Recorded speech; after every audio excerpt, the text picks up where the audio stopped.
केंद्र सरकार ने केंद्रीय कर्मचारियों और पेंशन भोगियों के लिए एक बड़ी राहत की घोषणा करने की योजना बनाई है, जो त्योहारों के मौसम में उनके लिए विशेष तोहफा साबित होगी। जानकारी के मुताबिक 1.2 करोड़ से ज्यादा केंद्रीय कर्मचारियों और पेंशन भोगियों को महंगाई भत्ते यानी डीए और महंगाई राहत यानी में 3% की वृद्धि का लाभ मिल सकता है।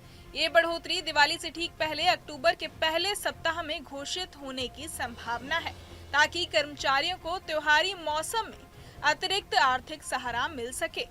ये वृद्धि 7वें वेतन आयोग के तहत होने वाली अंतिम डीए बढ़ोतरी होगी, क्योंकि 8वें वेतन आयोग के लागू होने से पहले ये अंतिम अवसर है।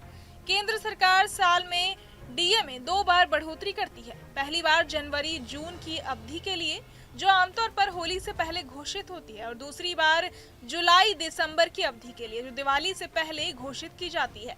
पिछले साल केंद्र सरकार ने घोषणा 16 अक्टूबर 2024 को की थी, जो त्योहार से लगभग 2 हफ्ते पहले की थी।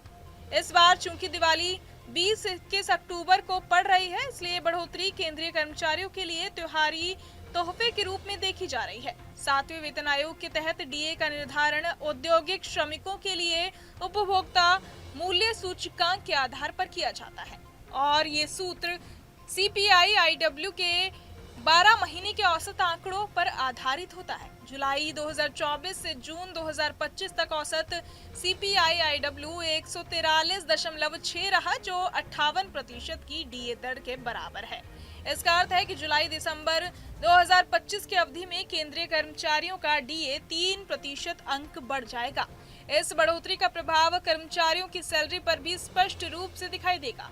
उदाहरण के तौर पर अगर किसी कर्मचारी का मूल वेतन 50,000 रुपए है, तो पुरानी 55% की डीए दर के अनुसार उसका भत्ता 27,500 रुपए था, लेकिन नई 58% की डीए दर के अनुसार ये बढ़कर 29,000 रुपए हो जाएगा।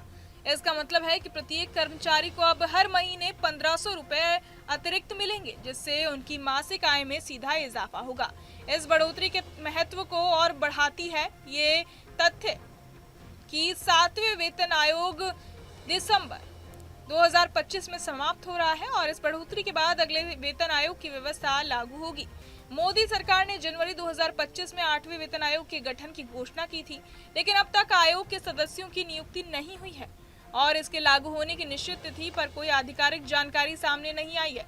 हालांकि मीडिया रिपोर्ट्स के अनुसार 8वें वेतन आयोग के लागू होने की संभावना 2027 के अंत या 2028 की शुरुआत में है।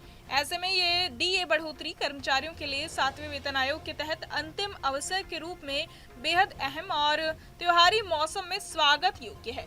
इस कदम से न सिर्फ केंद्रीय कर्मचारियों और पेंशन भोगियों की आर्थिक स्थिति में सुधार होगा, बल्कि उन्हें त्योहारों के दौरान वित्तीय राहत का भी अनुभव मिलेगा, जिससे उनकी जीवन शैली और खर्च की योजना में सहजता आएगी। इस प्रकार सरकार की ये घोषणा कर्मचारियों के लिए एक सकारात्मक और उत्साहजनक खबर के रूप में सामने आती है, जो आगामी सालों में वेतन आयोग के बदलाव और नई नीतियों के लागू होने से पहले आर्थिक स्थिरता का भरोसा दिलाती है। बहरहाल, इस पूरी खबर को सुनकर आप क्या कुछ सोचते हैं, हमें कमेंट बॉक्स में जरूर बताएं, और बाकी तमाम खबरों के लिए सब्सक्राइब करें न्यूज़ नेशन।